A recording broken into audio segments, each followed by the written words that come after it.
Welcome to the Pint Size Personalization Podcast, brought to you by Johnson Plastics Plus. In this podcast, we talk to the movers and shakers, the influencers and makers who bring personalization to life. We find out what makes them tick and how they became successful in what they do. Today, Jackie's talking to Leanne Clute, CEO of Love and Shiplap and the founder of SubThat. Jackie, take it away. Hi, everybody. My name is Jackie Faith with Johnson Plastics Plus, and super excited because today I am sitting down with Leanne of Love and Shiplap and the founder of SubThat, and we're going to have a fun conversation and talk a little bit about the personalization space and her personal experience and how she got started. So let's just dive right in. And my first question for you, Leanne, is what inspired you to start your own business? My business journey to get to the point where we're at with SubThat and of Love and Shiplap actually started with just a night of drinking with some friends. And we were talking about how on the military base where we live, there's tons of wood pallets. And it turned into a Pinterest dive into pallet projects, and then ultimately led to me starting to make wood burn bottle openers as like my first ever handmade item.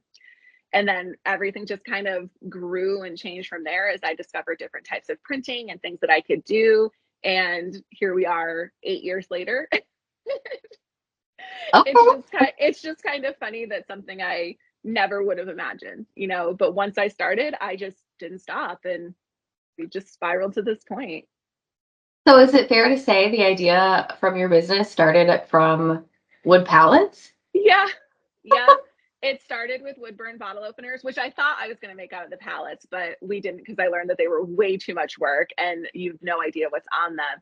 But then it was monogrammed bottle openers, and then it was monogrammed glassware and glass etching on cigar humidor cases, and then home decor signs. And then I discovered sublimation, and just the world exploded, because I was like, this is by far the coolest thing that you can do.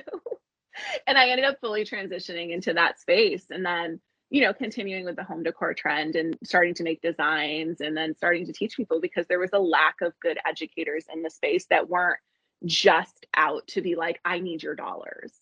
And so I just am very passionate about helping people. And I've been a business owner since before all of this. I've been a business owner for 20 years at this point, in different spaces. So yeah, I mean, it all kind of started with that one little night, and I never dreamed it would be where we are today.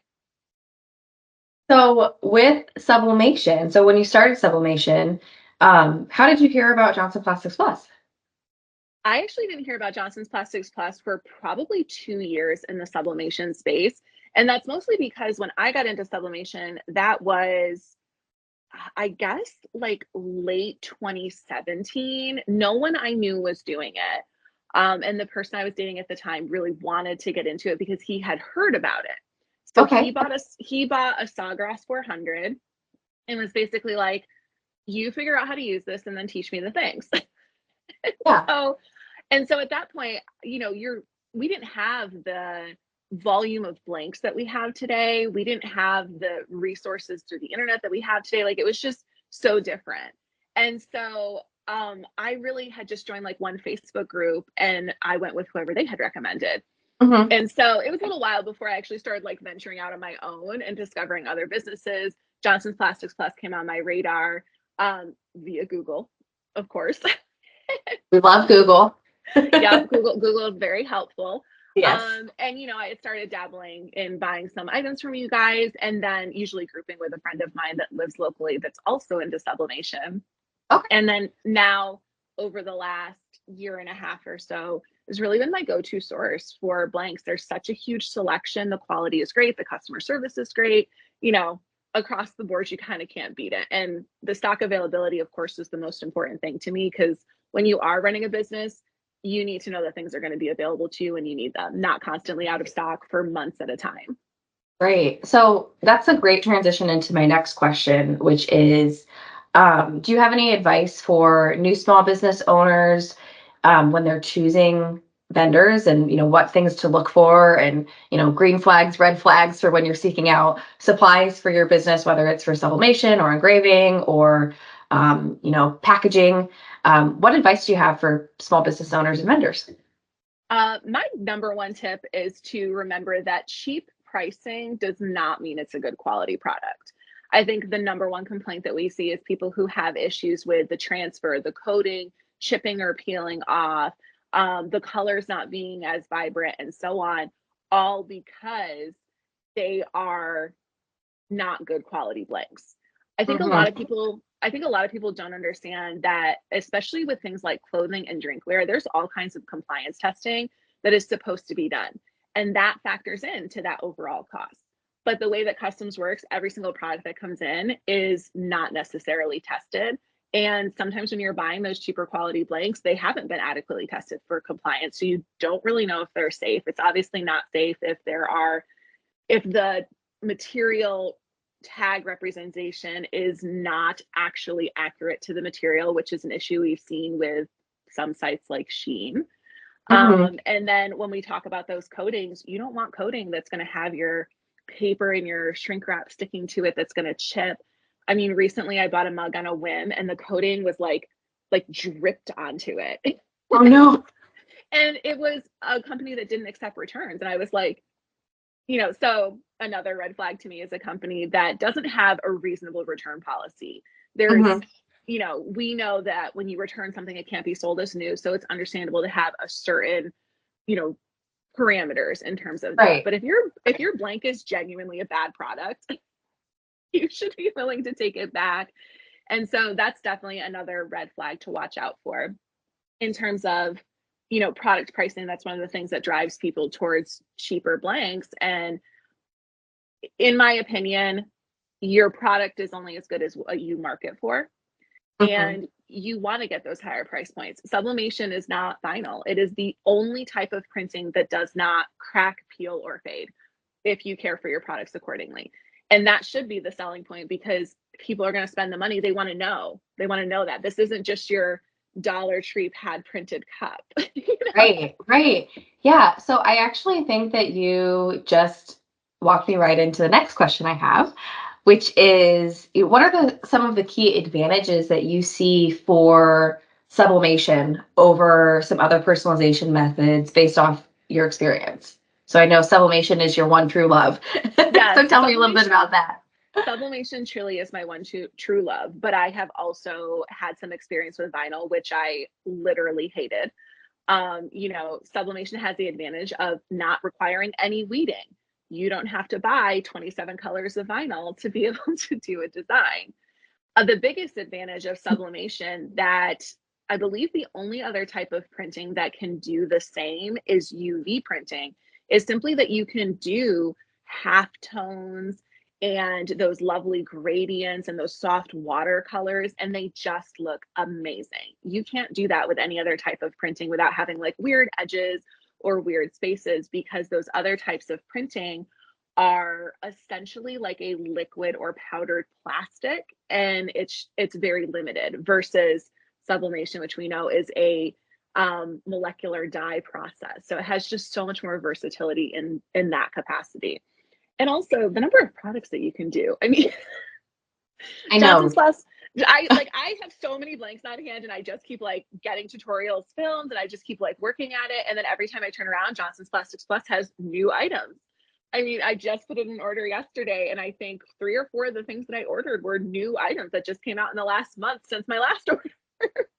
Yeah, we've got some really, really cool stuff. And I think we've got thousands of products. And Yes. I agree with you. That's one thing that I really love about sublimation is the versatility of what you can do. I think sometimes there's kind of a general perception when you think of sublimation, people think of t-shirts first. Yes. But I think that with sublimation, there's so much beyond just t-shirts. You can print on a photo panel, you can print on a mug, you can print on a planter, so many things. So I'm with you there.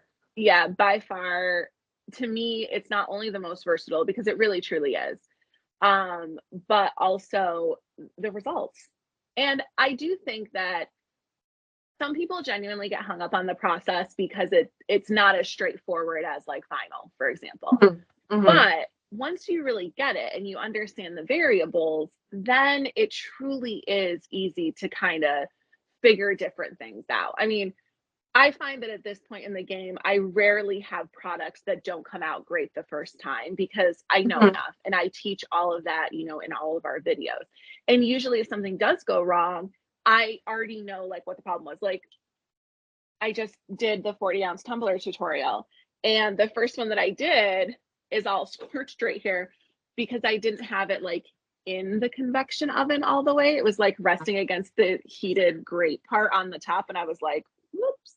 But we see a lot of people who come and they're like, why did this happen? And it keeps happening. It's like, you really got to understand the variables of your equipment, the variables of the blank. But once you have that information down, it's easy enough to figure things out. Aside from this, the only other products I can think of that I've messed up in the last year with the glass ornaments that I did at Christmas. And it turned out they just need to be flipped in the other direction than normal because of the beveled edge. Which, yeah. But even things like that, like it's understanding that beveled edge created an uneven pressure distribution, and that's why they kept cracking in half. You flip it over onto that rubber mat, it gives the cushion you need. Life is good. Yeah. So you talked a little bit about some of your projects that you had some issues with, which out of how many projects that you do a year, I think 2 having some struggles is a pretty good ratio. What are some of your favorite projects that you've created today? Oh my gosh, glass cutting boards. Glass cutting boards to me are like the ultimate product. And I love a lot of good items. I love anything that's home decor related. But every time I do a glass cutting board, I'm just like, yes. Like they're just so gorgeous. Really anything on glass, but the glass cutting boards and the clocks. So both items that are pretty much the same, just 2 different purposes. Absolutely my favorite. And Johnson's Plastics has some of the best prices on glass cutting boards that I have found. They're like $10 each for the larger size, which honestly, you can't beat it. Most places it's like $18 or more.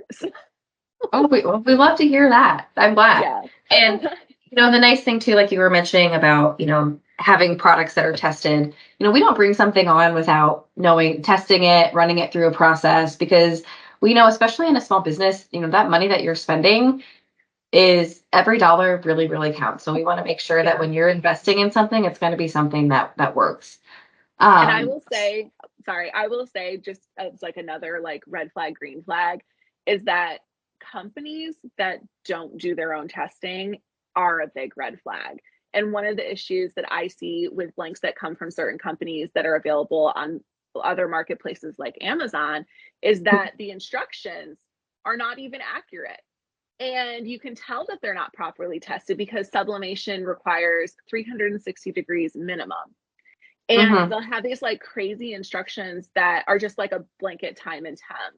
Versus when you go to Johnson's Plastics, you can download this entire detailed worksheet that, talks through the sizes, has a template, tells you what shrink wrap to use, gives you some tips for success. And I feel like that alone is worth any extra dollar that you might have to spend on something, just to know that you're getting support that you need and instructions that actually have been tested and work. Yeah, absolutely. And that's what we want. We want our customers to be successful, because without our customers, we don't exist. Exactly. So I'm happy to hear that. And so I know we kind of talked about products a little bit, and sublimation and what you like to see, and what you like about sublimation. But I'm curious, how do you see the future of sublimation in the personalization industry and evolving, or what do you foresee coming up in the next couple of years?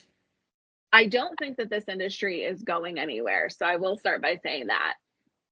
One of the difficulties that we see is that a lot of people who come into sublimation come from vinyl.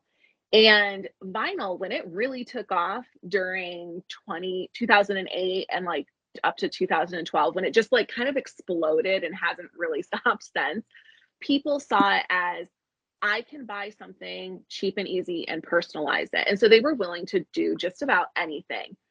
But Mm-hmm. the tools that they were using were never designed for like business owners. They were always designed with hobbyists in mind. They were designed that you could make your kids, you know, t-shirts and birthday cards and things like that. And so as people have transitioned into sublimation, they've kept that same mindset, and that has translated into someone saying like, oh, the market's really saturated, but it's actually not. I think that the future is going to be a lot more people understanding that if you want to thrive and you want to get those higher price points that you want for your products, you need to niche down your business. You need to decide what it is that you genuinely love to make and Mm-hmm. focus on what that encompasses and targeting those customers and making sure that that aligns with the profits that you want to make as well. So there's a lot of sides when it comes to being a business. And I do think that that's where we're transitioning. I know for me in the coaching group that I have, as people have adapted to the idea, the next thing that they say is, once I did this, everything changed. I'm making more money. I'm having more sales. And I'm like, that's all I care about. Yes, I love that. I care about you guys being successful, not just for today, but for the next 5, 10, 20 years. I mean, sublimation feels new to those of us who are doing it from our homes, but it's not really new. You know, it's been around for some time. It just was large scale. And now we're able to bring it down and we can personalize products but we don't have to do everything, you know? So I see the future of being more people choosing to niche down, and then that's going to create more opportunities because you're not going to be competing with everyone. You're going to choose what you genuinely love to make and focus on that.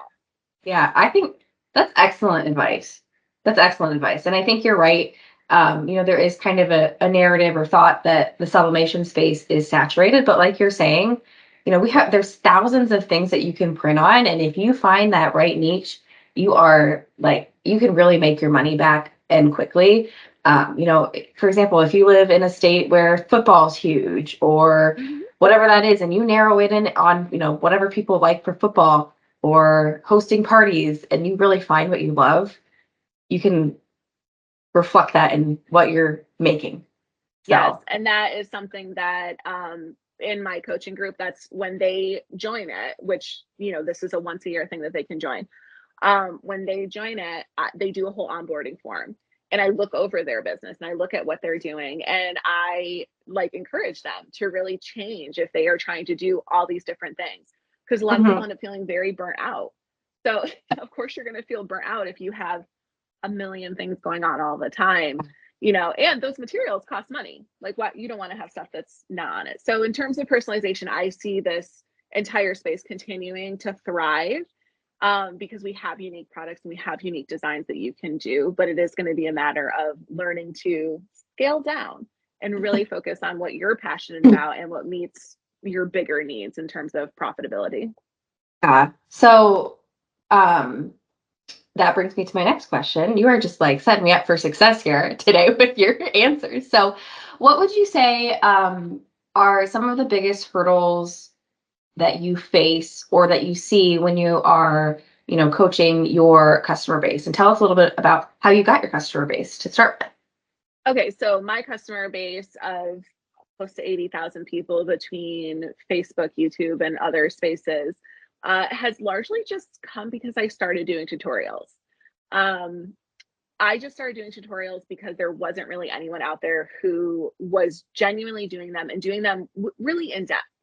My tutorials are not for everyone. So if you don't like someone who's going to talk about all of the fine details, I'm not for you.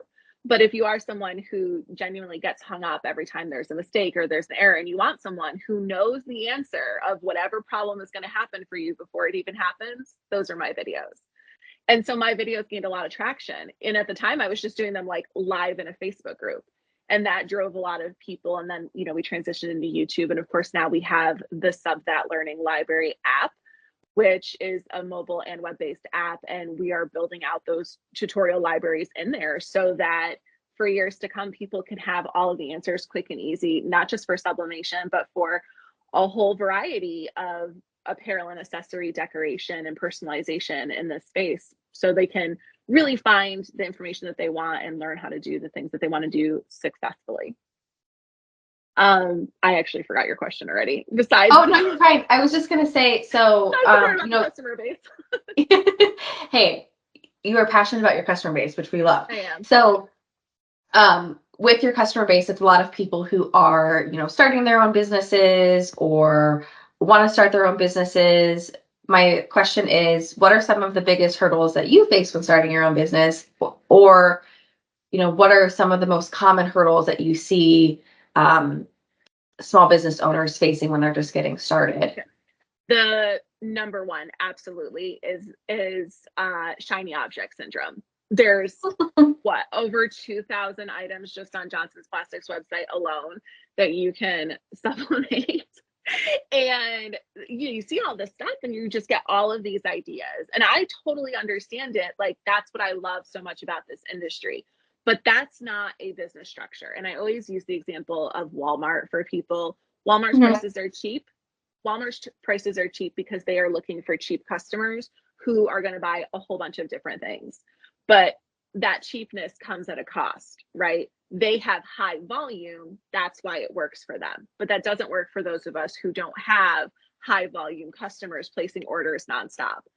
But if I need to get my tires done, I don't go to Walmart just because they have a tire center. I go to Discount Tire because they have the best prices, the best customer service, free rotation and balance. I pay more for the better service and option because that's what their specialty is. And it's the same thing true in this market. There are so many amazing products, and you can always make items for friends and family. I mean, I do. I buy things just to make them for friends and family who ask. But when it came to actually selling physical products, when I was doing that, when I wasn't just doing tutorials and digital design, I only sold home decor. I had an Etsy shop. I had a website. Like, that was my focus, and I was then able to attract the right audience who would pay the price. I mean, I had contracts with realtors who would buy doormats and garden flags for their customers. Door hangers weren't really very popular at that time, not the way they are now. So that wasn't really something I did, but I did a lot of throw pillows. I love a good throw pillow. That's probably my second favorite thing. Same. And those spaces truly are endless. I don't think people realize that even something like a pet niche is a multi-billion-dollar industry.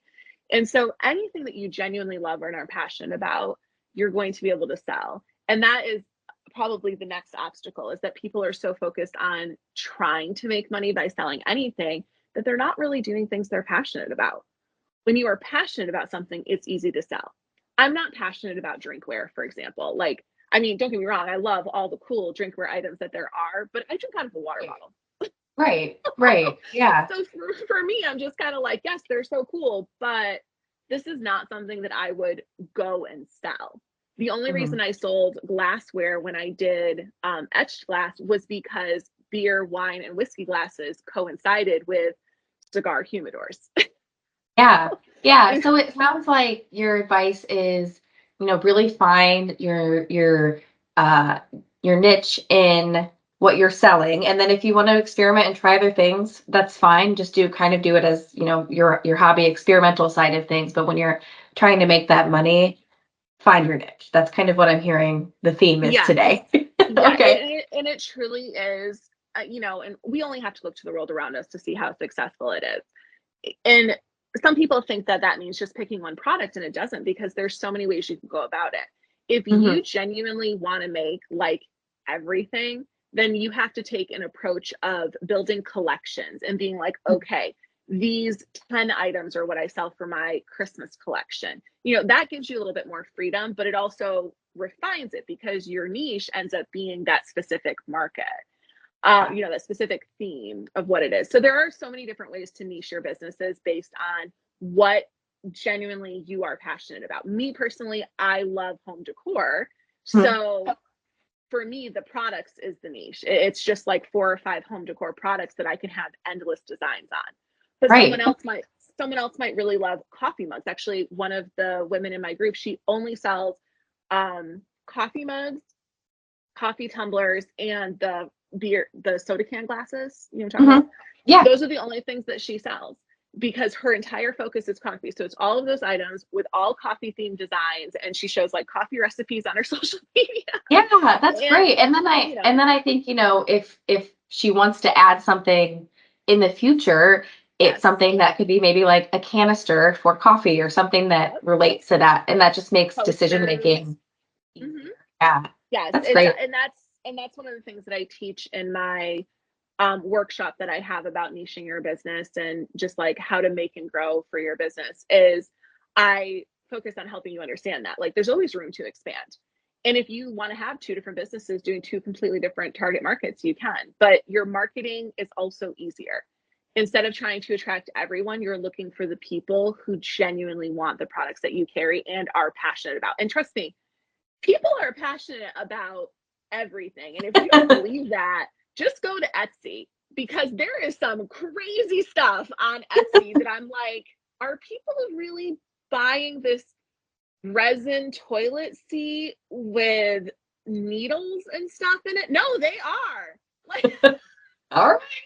whatever it is that is of interest, there are more people who are interested. No one has a unique interest. That's the number one thing I've learned in all of this. And so you truly can find the people who want the things that you have to offer and are going to pay the price. So tell us a little bit about this workshop, and if people are interested, how can they find that? So Make and Grow now is a masterclass that is inside of the Sub That Learning Library app. And it encompasses my former couple hour workshop that was just about niching down your business. And it's also about to include the step-by-step guide to building your own WordPress website so that people have, everything that they need in one spot. So this workshop really walks you through how to structure or restructure, if your business is already going, your business based on what your goals are. If your goal is just to make money, that's not a reason to be a business owner because there are lots of ways that you can just make money. But most people not only want to make some money, but they want to enjoy what they are doing. If you are working harder, not smarter, you're not really going to be enjoying what you're doing. You're going to feel stressed out. You're going to feel burnt out. You're going to feel stretched in a million directions. You're going to feel like you have thousands of dollars worth of merchandise and no real money coming in. And that's not the best combination. So in this masterclass, I break it down for you, like step by step. Like here are the things that you should focus on. Think about what is your motivating factor, and what are the things that you love most. What are you passionate about? Because passion is what sells products. Passion is what creates storytelling narratives that invite your customers to you. If you're not passionate, your customers know they're not remembering you because they don't see the passion. They don't feel it. You're just another of a dozen, and you want to stand out, and that comes from your passion. And then from there, checking those things against the products that you choose and the prices that they can be set to and how you're going about marketing. And really, it's just all about understanding how to structure your business in a way that fulfills all sides of what you need, from the profitability to the things that you love to the setup of your life, because everyone's life is different. I have a very different set of freedoms in my life as, a single individual where there's just two of us and we have no kids and we'll never have kids and we both work long hours versus someone who's juggling a full-time job and a family and maybe caring for aging parents and so on. And my passion is to really help people understand that their business doesn't have to be a struggle. It can be profitable and fulfilling if they just take the right strategy for it. And I want them to have that. So it is inside of our Sub That Learning Library app. It is its own separate content package there. So if people are just interested in that and not interested in anything else, they have that option. And that's available in your favorite app store. Thank you for sharing that. And your passion for this is really, you can really see it coming through and hear it in your voice. So we appreciate you sharing your passion. So I'm going to ask one more question that's a little bit less exciting, less passionate, but it's something that is logical and we all have to think about it. So what steps do you have to take to maintain your physical equipment that you have for sublimation? How do you maintain it for optimal performance? What do you have to do? Okay, so over the last couple of years, I've definitely learned that there is some misunderstandings about printers in general, and a lot of it just comes from a lack of good information, which is, again, just another thing that we incorporate into our app because I want people to understand what really truly matters. My first printer of my own was the Epson Workforce 7710. Now, this was a converted printer option. Of course, it didn't do its own maintenance, but I also didn't really do maintenance on it. And what I have learned from talking to the experts who make this equipment is that little things that we do with our equipment make a huge difference in its long-term capabilities and how well it will continue to print for years to come. So I had that printer for 5 years, and then I sold it to someone else who is now, a year and a half into owning it, not having a single issue with it. That's a long time for a printer, especially one that's been discontinued and wasn't really designed for this. So in terms of how to keep your equipment up and running, the first thing is making sure that you are using the proper paper type settings. This hands down is the biggest reason why those with converted printers have issues. Premium presentation matte is not the correct paper type for sublimation, never has been. And it gained popularity because there are thicker papers on the market. And somewhere along the lines, we went from having all of our paper companies telling us the time and temp for the adequate release with their paper to them not doing that. And so now people want to put down more ink in order to get that same release, but the paper is the bigger factor. And that leads to your print heads getting clogged up. It leads to banding issues, just all of those issues with your printer not printing optimally if it's a converted printer. Now, I will say that having had both the Sawgrass 400 and now the Epson F570 Pro, the Epson F570 Pro is like so flawless, it blows my mind. The printers that do their own maintenance are worth it. I'm not the biggest fan of Sawgrass because I do think that they are a little more steeply priced and you don't really get the same value. But the Epson SureColor F570 Pro, which is from Johnson's Plastics Plus, is amazing. It does its own maintenance. It takes care of everything. I haven't had to do a single thing. All I do is make sure that the ink is adequately refilled and I let the printer do its work otherwise. So it is less about printing all the time and more about just understanding that if you have to have a certain setup for your printer, you need to have the right paper settings so that you're not contributing to issues. And another overlooked thing is your climate. Now, printers, all types of printers, they really thrive in an environment that's like medium humidity and warmth. So people who live in drier climates or have their printers in spaces like their garages tend to have more issues with clogging and banding and not having their ink flow at all because of that. The viscosity of your ink is impacted by your climate. So having a good temperature controlled space is very important. My office maintains a pretty steady temperature of around 70 degrees, between 70 and 74 for the most part. And I keep the humidity as much as I can in North Carolina between 45% and like 60%.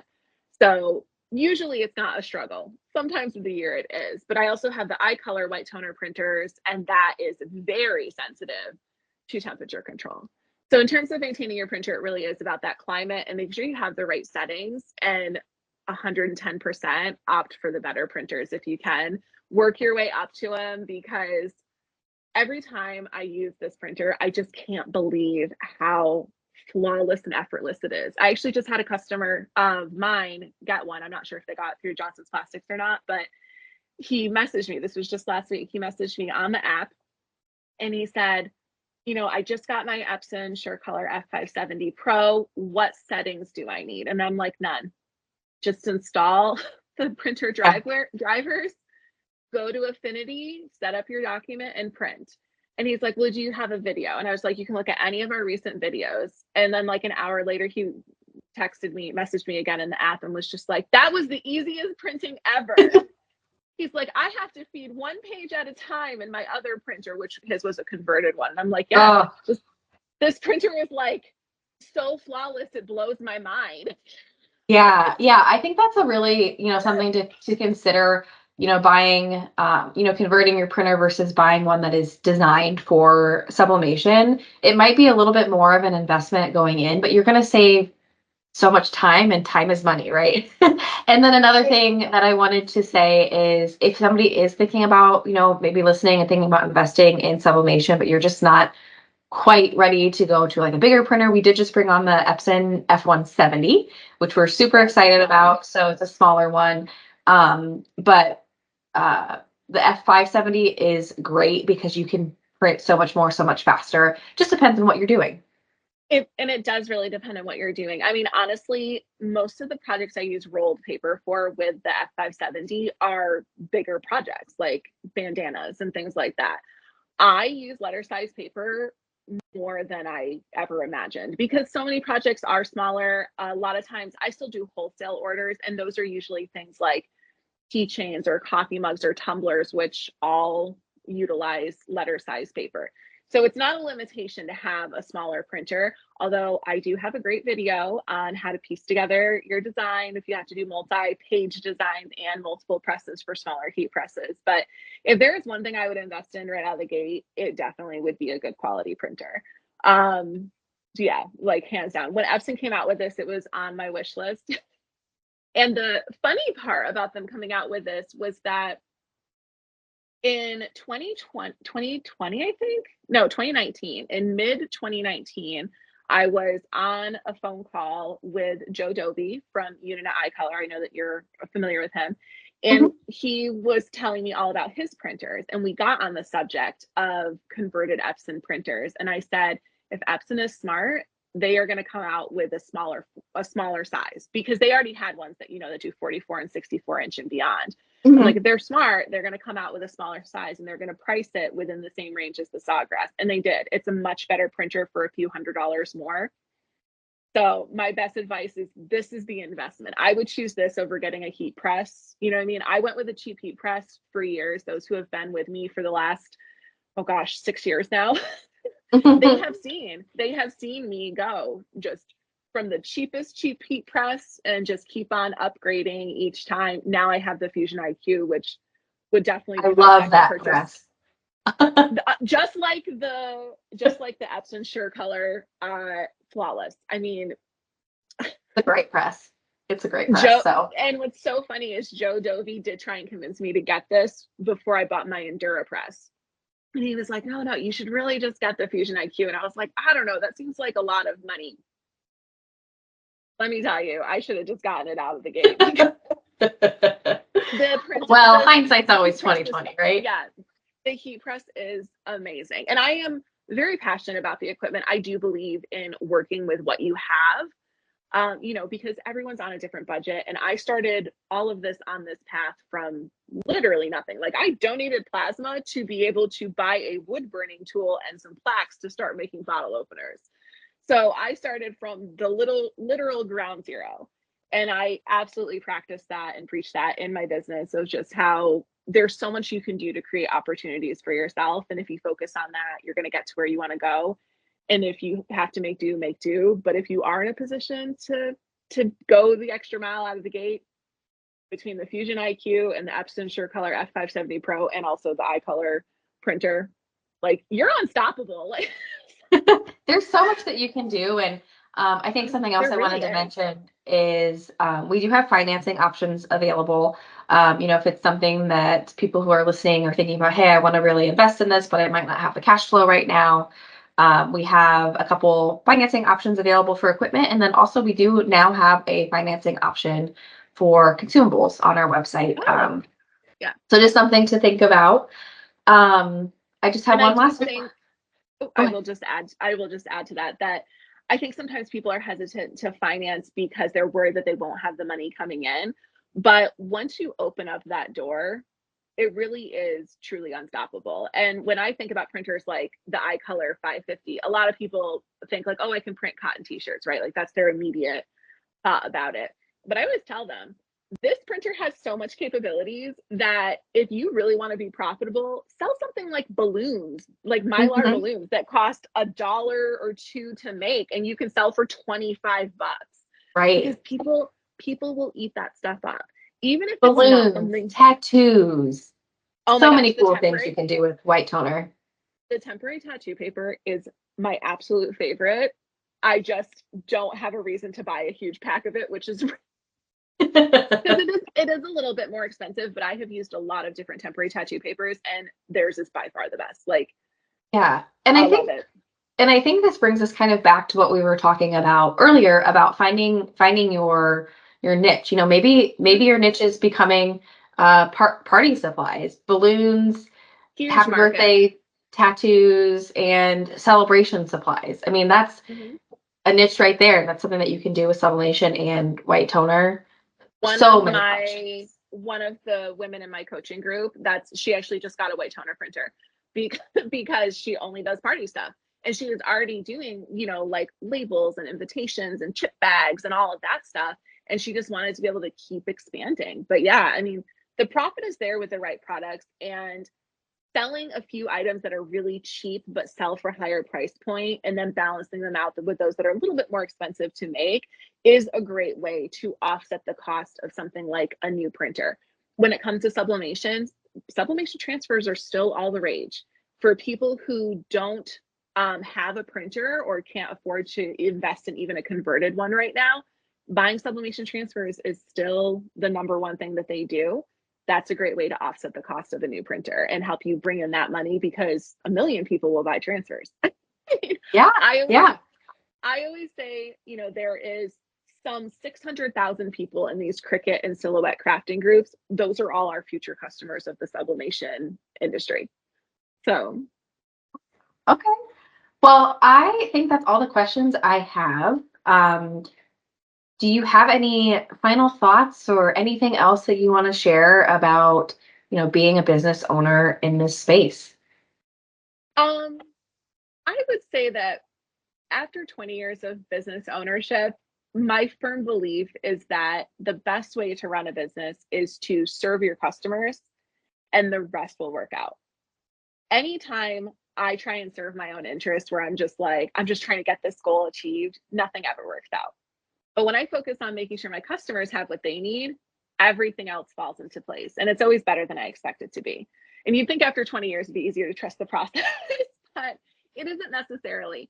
And I would say that is probably some of the best advice of getting into business. Don't be so focused on making the dollar that you aren't being intentional of how you're doing it. Because that intention, that creating those relationships with your customers, that's what leads to long-term business. Sure. And some of my customers have been with me since day one. They have bought everything I've ever done, every membership, every subscription, and I'm so grateful for that.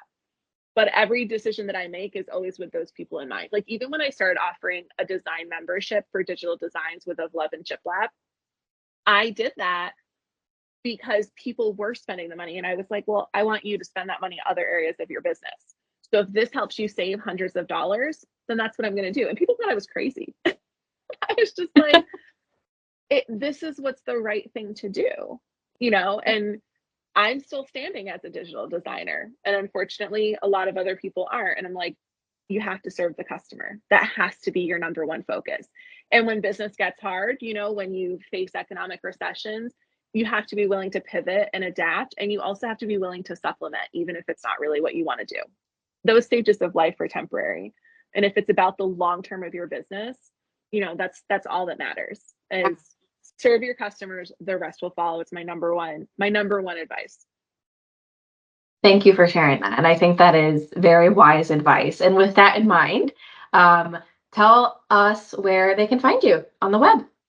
You can find us by going to subthat.us. Our website is about to be up. It will be up by the time this airs.